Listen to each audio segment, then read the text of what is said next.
Hey guys, Swordsman here with some Caspian border gameplay, and I wanted to talk a bit about the news that's been coming out lately.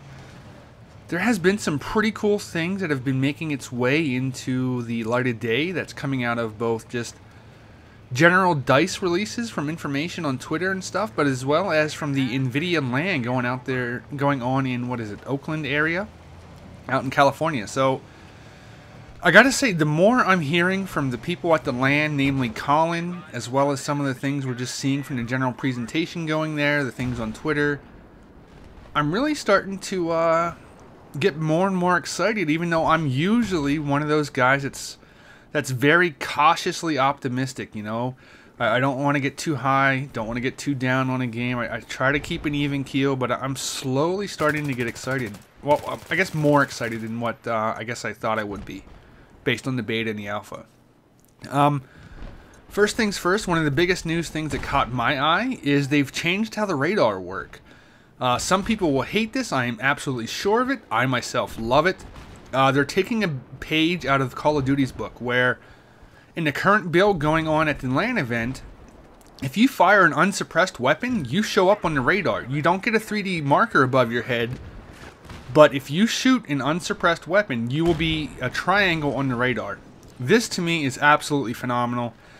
That for me that seems like it will probably make the pace of the game a fair bit faster. I think that is an outstanding way to go.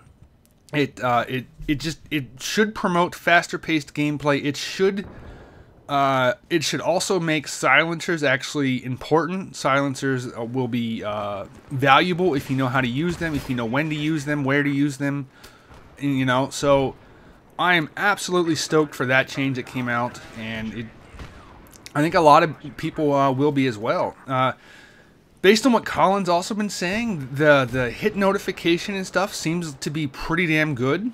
He says it's as close to perfect as can be when it comes to damage and hit notification and stuff like that. It is gone from the beta bugs. The combat feels good. The damage seems right.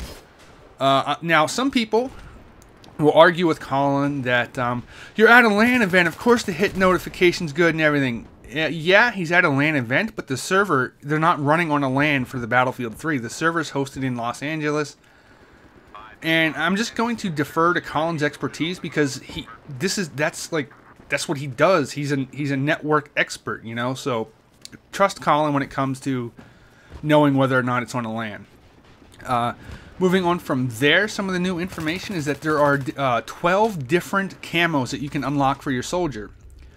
Basically, I take that to be just like the Spec-At versions that you might be familiar with in Bad Company 2. We saw on Twitter that those will be released via just leveling up in the game, sort of how you unlock your all-kit weapons, just hit a certain level and get a camo. I think that's pretty cool. Again, for me, I like customization. I like being a little bit different, you know. That is a nice little bonus that I thought was just a nice touch. It's not the overboard camouflages that you see in Gears or Call of Duty, you know, so being able to run out there with maybe different fatigues and stuff, it should be cool. I like that. Some more things is they revealed some more info about the recon, and I like what they're doing. I mean, they are making recon a very important team-friendly class to play. If I were to wager right now, I would probably say the most I will be playing will be recon and engineer in Battlefield 3. Now, you might not see me sniping much, but I'll definitely be running the recon kit with an all-kit weapon.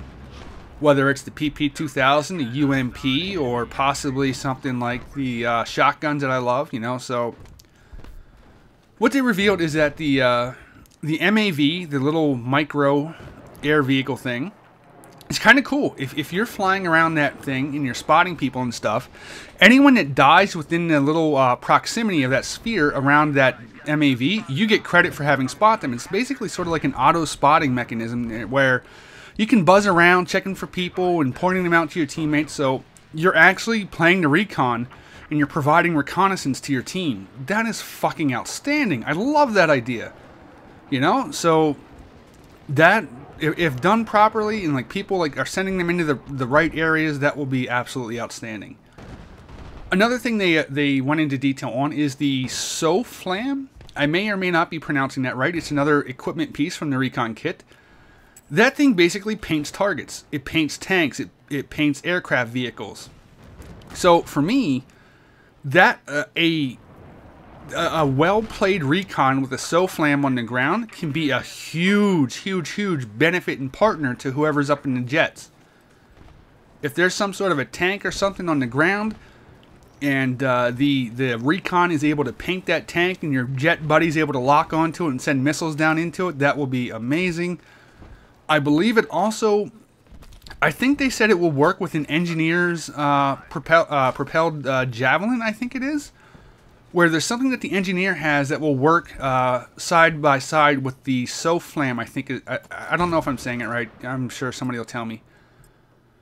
But it seems pretty damn exciting that the recon kit should be pretty valuable in a very big team asset when it comes to helping provide a lot of team-based support. So I more than welcome that. I think that'll be awesome. And I see myself playing a lot of the recon kit as well as engineer going forward. Some other things that they talked about on mostly Twitter for this one is they're really rewarding you for playing the objective now. It is 200 points if you arm an MCOM in the current build that's being shown at the LAN. And it is 500 points if that MCOM detonates. So if you want some high score per minute, you want some really racking the XP, you better get out there and start planning and blowing up those MCOMs. I have not seen numbers when it comes to defending an MCOM with successfully disarming. Wow, I couldn't shoot for shit there. I do not know those numbers, but I assume they should be similar-esque to those numbers. I believe they also up the amount of points that you can gain from capping flags, and it'll depend on certain scenarios. I want to say it was 200 for a neutralize and 200 more for a flag cap, full-on capture, and substantially more than what it used to be for getting an assist at doing those. So very cool, happy to see that. It's just more little carrots dangling from sticks to try to get people to go after those objectives. So very cool there. I'm just super stoked about that. They also, another recon tidbit is that they said teammates squad mates rather, that spawn on your mobile squad or mobile spawn point will also provide you with team objective bonus points, whatever you want to call them, for just spawning on it as though they would have spawned on you. So that's cool that the recons put down a very useful spawn point, and people decide that's a good place to spawn, and the recon that put it down will be rewarded with the points to get into it. Another thing we saw on Twitter recently is that they reorganized the jet unlock progressions. So what I'm thinking is, they didn't go into too much detail, but I'm thinking they must have gave them air-to-air missiles sooner than what they were in the beta. Because, I mean, the people that put in a lot of time into those things, it took them a long time to get air-to-air missiles.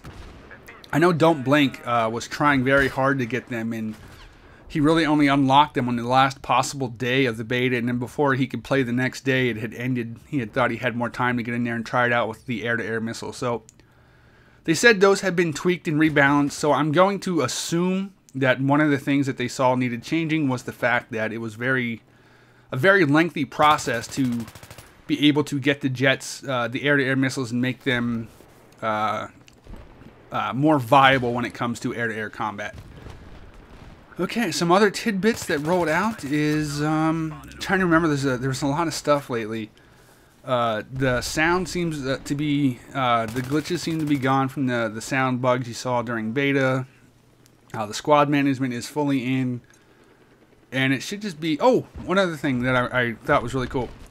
There is an in-game console now, so that way you can change some of the settings instead of having to go into the ini file, you know, on the PC, to perhaps change your field of view, disable bloom, or things like that. They put in a limited console to make those changes easier. There is also a built-in FPS meter display to tell you how you're doing FPS-wise, as well as an in-game performance monitor that will tell you if your CPU's usage as well as your GPU, and will basically tell you what your bottleneck is. If one thing's this way on the chart, you might need to upgrade your CPU. If the other display is a different way, you might need to upgrade your graphics card. I thought that was very handy. That will help with some troubleshooting of hardware that is undoubtedly going to come October 25th. Alright, so that's basically all the news I had for you guys. I hope you enjoyed it. Take care, guys. I will see you next time.